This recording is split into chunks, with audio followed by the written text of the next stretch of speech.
They say that the truest heart can tame even the wildest beast. But what happens when the beast isn't the real monster? Welcome back, beautiful souls. Today I'm sharing an incredible story about betrayal, courage, and a miracle that changed an entire kingdom forever. Before we begin, remember to hit that subscribe button and join our storytelling family. The kingdom of Aurelian was known for its golden spires that caught the sun's first light each morning, casting a warm glow across the rolling hills that surrounded the royal castle. It was a place of prosperity and peace, at least on the surface. But within the castle walls, 17-year-old Princess Lyra lived in quiet desperation. Since her father, King Theron, had remarried 3 years ago following the death of her mother, Lyra's life had transformed from one of joy to one of constant criticism and cruelty. Her stepmother, Queen Isolde, had arrived with her 2 daughters, Mara and Vesta, and immediately set about securing her position in the court and in the king's heart. Queen Isolde was beautiful in a sharp, cold way that reminded Lyra of the ice sculptures that decorated the winter festival. Her voice was honey when the king was present, but turned to venom the moment he left the room. Day by day, she poisoned the king's mind against his own daughter, whispering doubts about Lyra's loyalty, questioning her intelligence, and mocking her compassionate nature as weakness. A true ruler must be feared, not loved, Isolde would tell the king as they dined, her eyes sliding toward Lyra with poorly concealed contempt.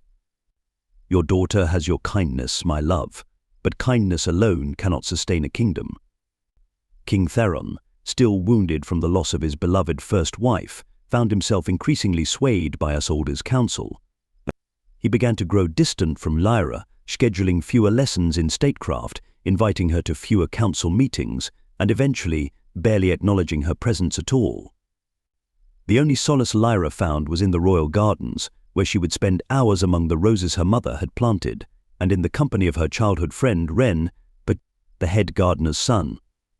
Wren, with his earth-stained hands and easy smile, was the one person who still saw Lyra for who she truly was.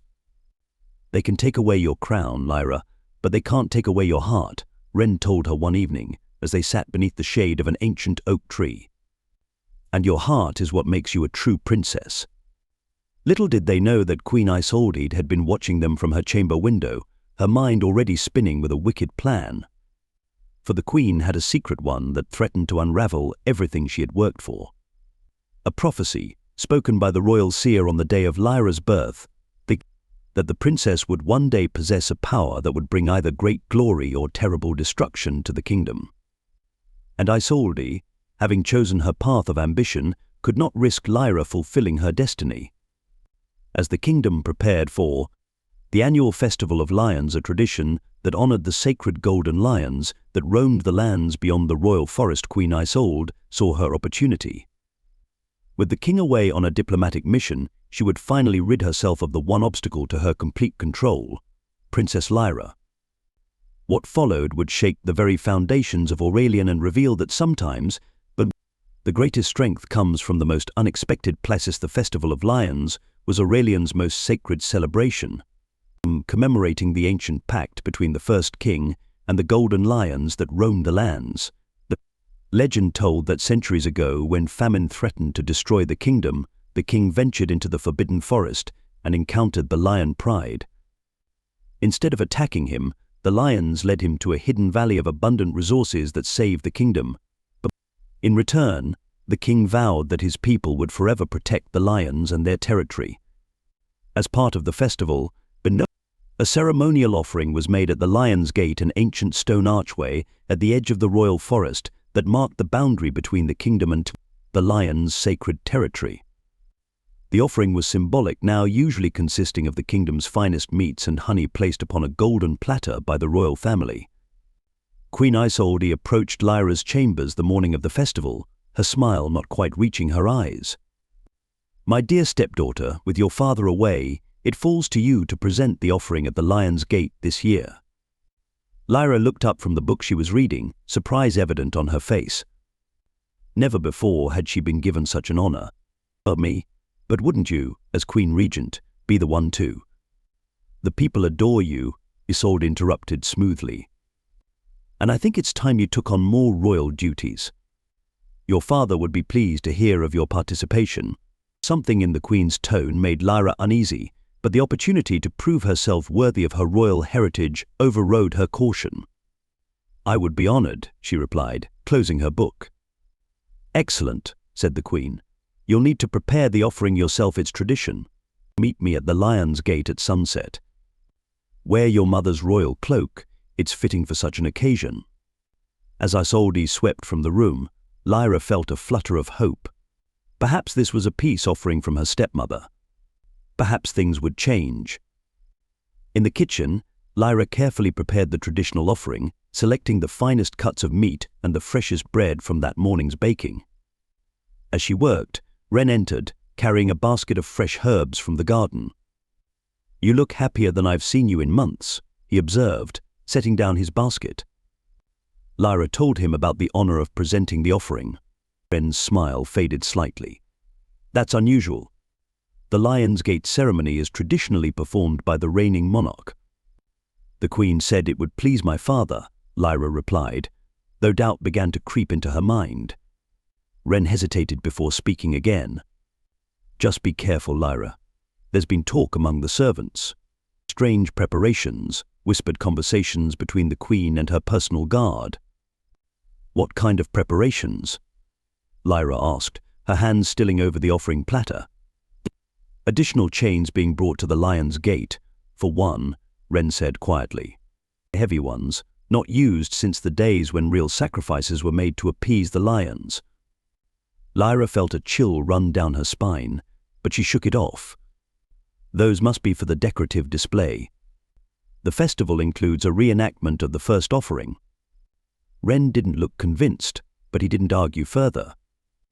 Instead, he reached into his pocket and pulled out a small carved wooden pendant in the shape of a lion. "I made this for you. For luck." Lyra took it, touched by the gesture. The pendant was beautifully crafted, with tiny details etched into the wood. "It's beautiful, Wren. Thank you." "Wear it today," he said, his eyes serious. "Promise me." "Me." Lyra nodded and slipped the pendant around her neck, tucking it beneath her dress where it rested against her heart. As sunset approached, Lyra donned her mother's cloak, a beautiful garment of deep purple embroidered with golden stars, and made her way to the Lion's Gate with the offering platter. The stone archway stood at the edge of the forest, ancient and imposing. Carved lions seemed to prowl along its surface, their stone eyes watching all who passed beneath. Queen Isolde was already there, along with her daughters and several members of the royal guard. The crowd of citizens had gathered on either side of the path leading to the gate, their faces solemn yet festive in the glow of the torchlight. "Ah, Princess Lyra," the Queen called, her voice carrying across the crowd. "Come forward with your offering." Lyra approached, the heavy platter balanced carefully in her hands. As she neared the gate, she noticed the chains Wren had mentioned, heavy iron links attached to steel manacles, partially hidden behind the ceremonial altar. "Place the offering on the altar," Isolde instructed, "and then kneel for the blessing." Lyra did as she was told, setting down the platter and kneeling before the ancient stone. The Queen stepped forward, raising her hands dramatically for the crowd. "People of Aurelian," she called out, "tonight we honor the ancient pact between our people and the sacred lions." The crowd cheered, their voices echoing in the growing darkness.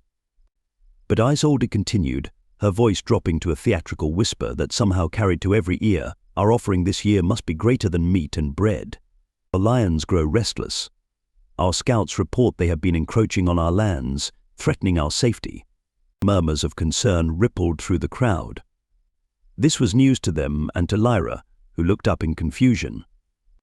The ancient texts speak of a time when a royal sacrifice would be needed to renew the pact, Isolde declared. "That time is now." Before Lyra could react, the royal guards moved with practiced precision. They seized her arms, dragging her to the chains by the altar. Despite her struggles and cries, they secured the manacles around her wrists and ankles. "What are you doing?" Lyra cried out, panic rising in her chest. "This isn't part of the ceremony." Isolde's face twisted into a cruel smile. "Oh, but it is part of my ceremony, dear stepdaughter. The lions will be pleased with such a noble offering, and I will be pleased to have you out of my way." The crowd's reaction was mixed shock, confusion, and fear. Some called out in protest, but the Queen's guards kept them at bay with drawn swords. "Citizens of Aurelian," Isolde addressed them again, "this sacrifice is necessary for our survival. Princess Lyra has agreed to this noble duty." "That's a lie," Lyra shouted, straining against her chains.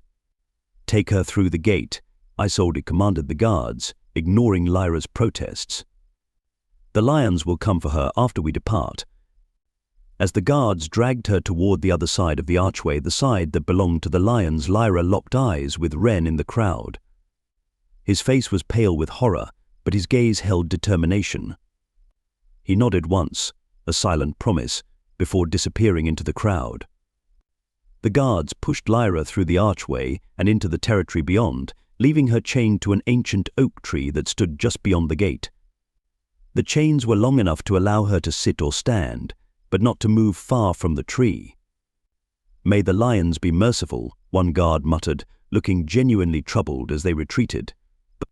As the royal procession departed and the frightened crowd dispersed, Lyra was left alone in the gathering darkness, the distant sound of celebration from the town a cruel counterpoint to her desperate situation. The forest around her grew quiet, save for the occasional rustle of leaves and the distant hooting of an owl. Lyra pulled at her chains frantically until her wrists were raw, but the ancient iron held fast. Tears of frustration and fear streamed down her face as the reality of her situation sank in. Her stepmother had won. She would die here, alone in the darkness, forgotten by the kingdom she loved.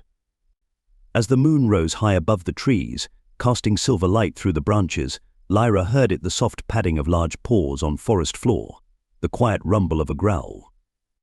The lions were coming. The first lion emerged from the shadows like a ghost, its golden coat gleaming in the moonlight. It was massive, with a thick mane that framed its regal face and eyes that seemed to glow with an ancient intelligence. Behind it came others, 5, 6, 7 lions in total, moving with silent grace through the underbrush. Lyra's heart pounded against her ribs as the lead lion approached. This was no ceremonial offering, no symbolic ritual. This was real danger, teeth and claws and primal hunger. She pressed herself against the tree trunk, the rough bark digging into her back through the thin fabric of her dress.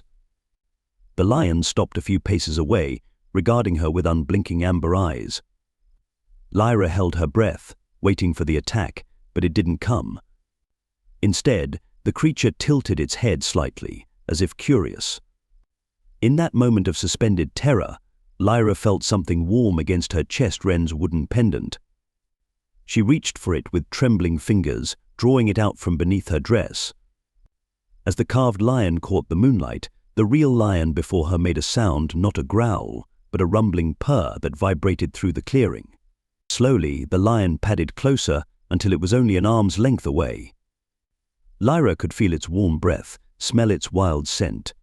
Every instinct screamed at her to run, but the chains held her fast, and something deeper, some inexplicable feeling, told her to stay still. "I'm not afraid of you," she whispered, though her voice betrayed her with a slight quaver. The lion blinked slowly, then did something extraordinary. It lowered itself to the ground, resting its massive head on its paws, eyes still fixed on Lyra. One by one, the other lions followed suit, forming a semicircle around her, their bodies creating a living barrier between her and the forest beyond. They were protecting her. Lyra let out a shaky breath, scarcely believing what was happening. The minutes stretched into hours, and still the lions remained, some dozing, others keeping watchful eyes on the forest. Occasionally, one would rise and pace the perimeter of their makeshift camp before settling again. As dawn approached, painting the sky with pale pink and gold, Lyra heard voices approaching, human voices. The lions stirred, rising to their feet with hackles raised. "Lyra." It was Ren's voice, accompanied by others. "Ren, I'm here," she called back, her voice hoarse from thirst and fear. The lions growled as a group of people appeared at the edge of the clearing wren at the front, accompanied by several village elders and, surprisingly, the royal seer, an ancient woman seldom seen outside the castle walls. "Stay back," Lyra warned them as the lions formed a protective circle around her. "They haven't harmed me, but they might attack you." The royal seer stepped forward despite the warning, her cloudy eyes seemingly unseeing yet somehow fixed precisely on Lyra. "They will not harm those who come in peace," she said, her voice creaking like old parchment. "They recognize the one foretold." "What do you mean?" Lyra asked, confusion momentarily overriding her fear. The seer smiled, revealing missing teeth. "The prophecy, child. The one Queen Isolde fears so greatly. The princess with the lion's heart shall unite two worlds and bring a new age of harmony to the land." At these words, the lead lion turned to look at Lyra again, and something passed between them, an understanding beyond words. The lion approached the seer without aggression, sniffing at her outstretched hand. "The sacred lions of Aurelian have always been more than beasts," the seer continued. "They are guardians of ancient magic, protectors of the balance between human and nature. And they have chosen you, Princess Lyra." Ren rushed forward as the lions parted to let him pass. He knelt beside Lyra, producing a small metal tool to work at the locks on her chains. "I couldn't stand by and let her sacrifice you," he explained as he worked. "After you were taken, I went to the elders and told them what happened. They didn't believe me at first, but the seer confirmed my story. The Queen's treachery has been revealed," one of the elders called out. "Even now, messengers ride to recall your father from his diplomatic mission." As the last chain fell away, Lyra stood on shaky legs, supported by Ren's strong arm around her waist. The lead lion approached again, this time pressing its massive head against her hand in a gesture startlingly like a house cat seeking affection. Without thinking, Lyra stroked the lion's mane, feeling the coarse hair beneath her fingers. "What happens now?" she asked, looking from the lion to the seer. "Now," the seer replied, "you fulfill your destiny." The sky had brightened to full daylight when they returned to the kingdom, Lyra walking at the center of the lion pride, her mother's cloak flowing behind her like a royal banner. Word of her survival had spread faster than wildfire through the town, and citizens lined the streets, their faces a mixture of awe and jubilation. "The Lion Princess," someone called out, and the name was taken up by others, becoming a chant that echoed through the streets.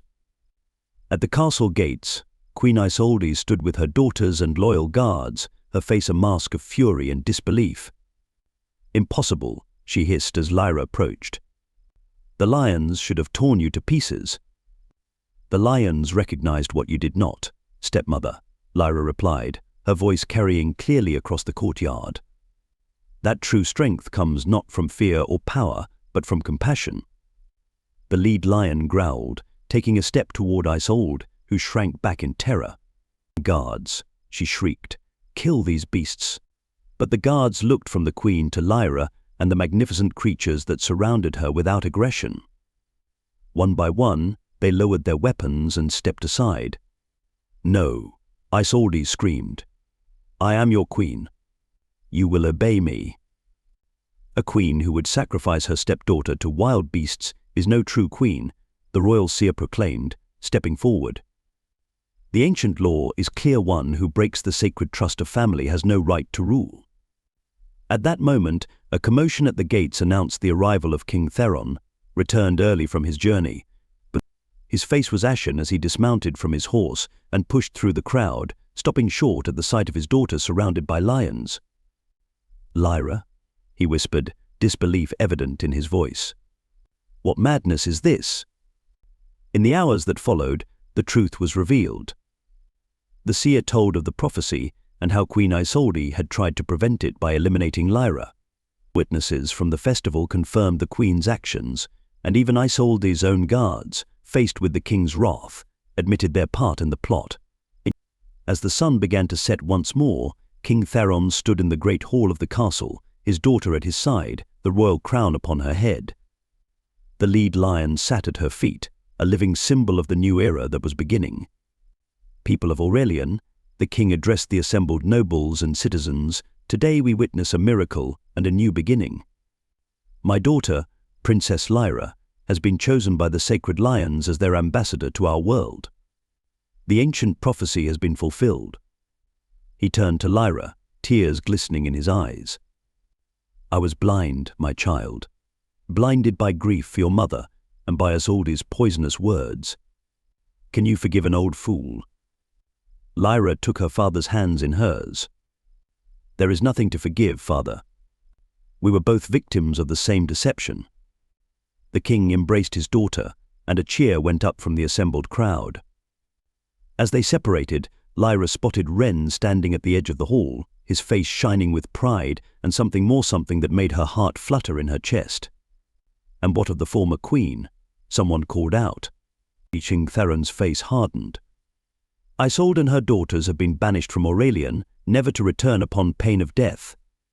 They departed under guard an hour ago. A murmur of approval swept through the crowd. Justice had been done, though Lyra felt a twinge of pity for her stepsisters, who had been as much under their mother's influence as anyone. And now, the king continued, we begin a new chapter in our kingdom's history. The boundary between our lands and those of the sacred lions will be removed. We will learn from these noble creatures and they from us. My daughter will lead this effort, as is her destiny. Lyra stepped forward, the crown gleaming upon her brow, the wooden lion pendant still hanging around her neck. The lions do not wish to be worshipped from afar, but to be understood as the intelligent, compassionate beings they are. Together, we will create a kingdom where all creatures, human and animal alike, can live in harmony. As if in response to her words, the lead lion let out a roar that shook the very stones of the castle. The other lions joined in, their combined voices creating a sound that was both terrifying and beautiful, a sound of wild freedom and ancient wisdom. And throughout the kingdom, people stopped what they were doing to listen, feeling something shift in the world around them, something fundamental and irrevocable. A new age had begun, born from betrayal and suffering but blooming into something miraculous. 1 year later, Aurelian was transformed. Where once the Lion's Gate had stood as a barrier between two worlds, now there was an open archway adorned with fresh flowers and flowing banners. The sacred forest beyond had become a place of learning and cooperation, where humans and lions moved freely among one another without fear. Princess Lyra, now known throughout the land as the Lion Princess, had established a sanctuary at the heart of the forest, a place where injured animals could be healed, where ancient knowledge was preserved, and where the wisdom of the lions could be shared with those willing to listen. The lead lion, whom Lyra had named Aureus for his golden coat, had become her constant companion, walking beside her through the castle halls and lounging at her feet during council meetings. The sight, once shocking, had become commonplace to the citizens of Aurelian, who now took pride in their kingdom's unique relationship with the lions. On the anniversary of her night among the lions, Lyra stood at the center of the royal garden, overseeing preparations for a festival unlike any Aurelian had seen before. The Festival of Harmony, they were calling it a celebration not of offering or sacrifice, but of partnership and mutual respect. Everything is ready, Princess, Ren said, approaching with a clipboard in hand. As royal advisor for environmental affairs, a position created especially for him, Ren had worked tirelessly alongside Lyra to implement her vision for the kingdom. Thank you, Ren, she replied, smiling at him. Their friendship had deepened over the past year, blossoming into something more precious than either had dared to hope for. The king, seeing the bond between them, had set aside traditional concerns about royal marriages and given his blessing to their courtship. Your father has announced that he'll make a special proclamation during the festival, Ren said, his voice lowered though there was no one nearby to overhear. Do you know what it's about? Lyra nodded, a mix of emotions playing across her face. He plans to announce his intention to step down next year. He wants me to take the throne. Ren's eyes widened. That's sooner than expected. He says the kingdom is changing, and it needs a ruler who understands the new ways.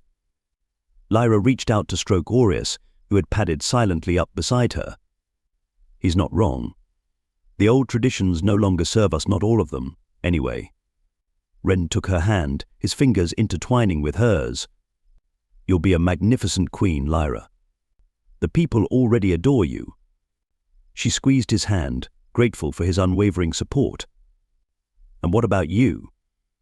Are you ready to be the consort of a queen?" "I'm ready to be whatever you need me to be," he replied simply. "Gardener, advisor, husband, the title matters less than being by your side." Their moment was interrupted by the arrival of a messenger, breathless from running. "Princess Lyra, there's a situation at the northern farms. A pride of mountain lions has approached the settlement there." Lyra and Wren exchanged glances. Mountain lions were different from the sacred golden lions of Aurelian Wilder, less accustomed to human presence. This could be the first real test of the new harmony they had worked so hard to establish. "Prepare my horse," Lyra instructed. "Wren, can you continue overseeing the festival preparations?" "Of course," he replied. "Be careful." Lyra rode north with Aureus loping effortlessly beside her, and a small contingent of the newly formed Lion Guard soldiers trained specifically in non-violent methods of human-animal conflict resolution. As they approached the farming settlement, she could see a crowd gathered at the edge of the fields, their faces anxious. The head farmer stepped forward as Lyra dismounted. "Princess, thank you for coming so quickly. The mountain lions came down from the hills this morning.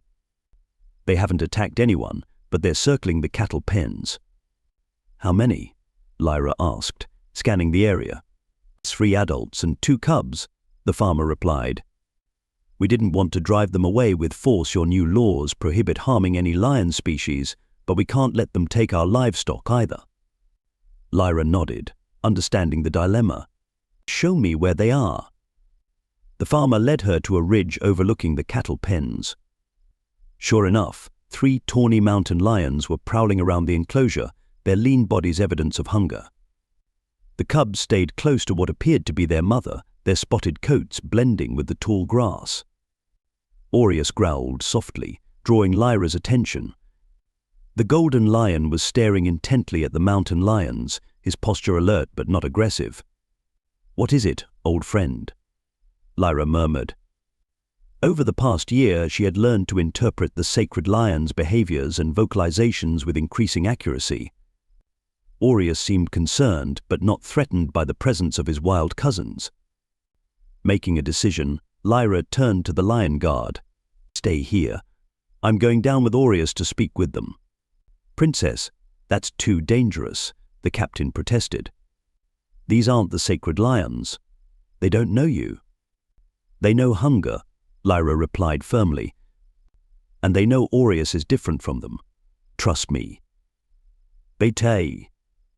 Before more objections could be raised, Lyra began making her way down the ridge, Aureus at her side. As they approached, the mountain lions turned, hissing warnings, their backs arched defensively. Lyra stopped a safe distance away and knelt on the ground, placing her hand on Aureus's mane. The golden lion moved forward slowly, rumbling deep in his chest, not a threat, but a greeting. The mountain lions watched warily, the mother positioning herself between Lyra and her cubs. Drawing on the technique she had developed with the sacred lions, Lyra focused her thoughts on images of peace and cooperation. She visualized the mountain lions fed and safe, their cubs growing strong. She thought of the nearby hills becoming a protected territory where they could hunt natural prey without coming into conflict with human settlements. Aureus continued his approach until he was face to face with the lead mountain lion. The 2 predators circled each other cautiously, communicating in a language of subtle movements and quiet sounds that Lyra was only beginning to understand. After what seemed like an eternity, Aureus turned back to Lyra and made a distinctive chirping sound she had come to associate with agreement. The mountain lions had settled down, their postures more relaxed though still alert. Lyra stood slowly and signaled to the waiting farmers. "Bring 3 of the older cattle," she called, the ones past breeding age. There were murmurs of protest, but the head farmer quieted them with a raised hand. "The princess knows what she's doing. Bring the cattle she asked for." As the animals were led down to the field, Lyra explained her plan. We'll provide these cattle as an immediate solution to their hunger. Then we'll establish a hunting preserve in the northern hills and relocate some of the deer population there from the sacred forest, where they become too numerous. The mountain lions can make their territory there, away from the farms, but with enough prey to sustain them. "You're giving away our livestock?" one farmer asked incredulously. "I'm purchasing them from you at fair market value," Lyra corrected him. "Consider it an investment in lasting peace between your settlement and these lions. Would you rather live in constant fear of attacks, losing cattle unpredictably and perhaps risking human lives? Or make a controlled sacrifice now for security in the future?" When put that way, the decision was clear. The cattle were released from their ropes at a safe distance from the mountain lions, who watched with keen interest but didn't immediately attack. "They'll wait until we're gone," Lyra explained. "They're still cautious around humans." As the group made their way back to the settlement, the head farmer walked alongside Lyra. "You've changed everything, Princess. A year ago, we would have hunted those lions down without a second thought. And a year ago, they might have deserved that fear," Lyra acknowledged. "But we're learning from each other. The sacred lions have taught us that cooperation is possible between species that once saw each other only as predator and prey." By the time they returned to the capital, the sun was setting, casting long shadows across the decorated streets.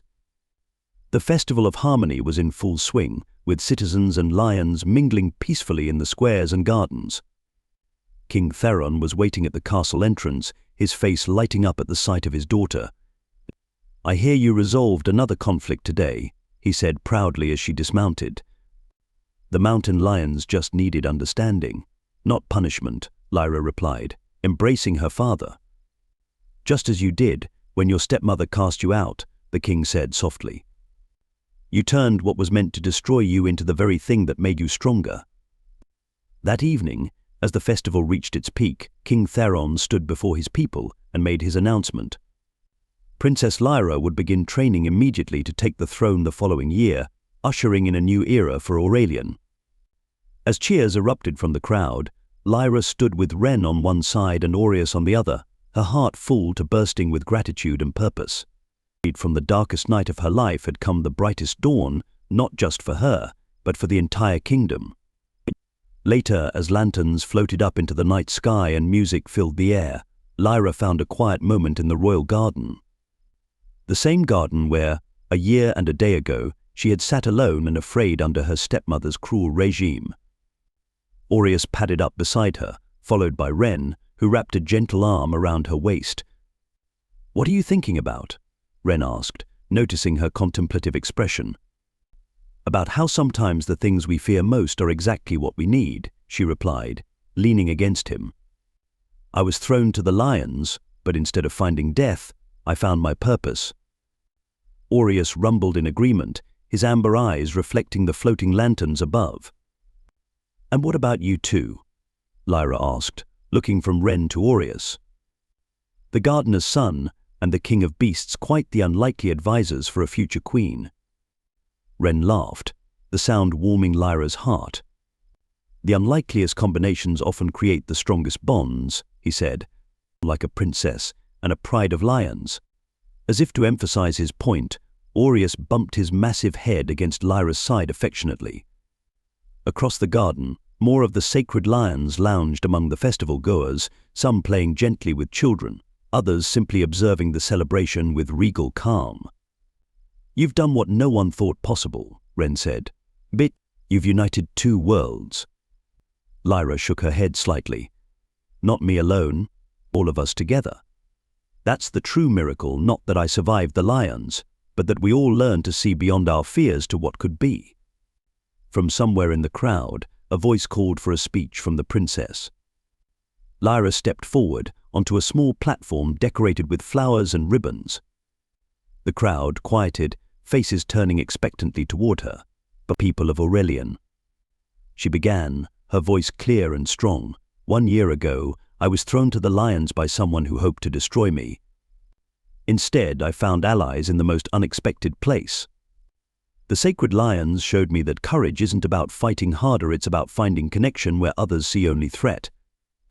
Aureus moved to stand beside her, his golden coat gleaming in the lantern light. Our kingdom faced a choice: continue in fear or embrace a new way forward. You chose the harder path, the path of trust and cooperation. And look what we have built together. A kingdom where humans and lions walk side by side, where ancient enemies have become steadfast friends. She looked out at the sea of faces: farmers and merchants, nobles and servants, all united in this moment of celebration. My stepmother thought she was sentencing me to death, but she was actually setting me free to discover my true strength, my true purpose. And in doing so, she unknowingly freed all of Aurelian from the chains of the past. Lyra raised her hand, and Ren joined her on the platform, taking her offered fingers in his. Whatever challenges lie ahead, we will face them together, not as separate species, not as ruler and subject, but as partners in creating a future worthy of our children and our children's children. The crowd erupted in cheers and applause, the sound echoing off the castle walls and into the star-filled night. And as Lyra stood there, surrounded by the people and creatures she loved, she knew that the true miracle wasn't surviving the lions, it was learning that sometimes what looks like the end of everything is actually just the beginning.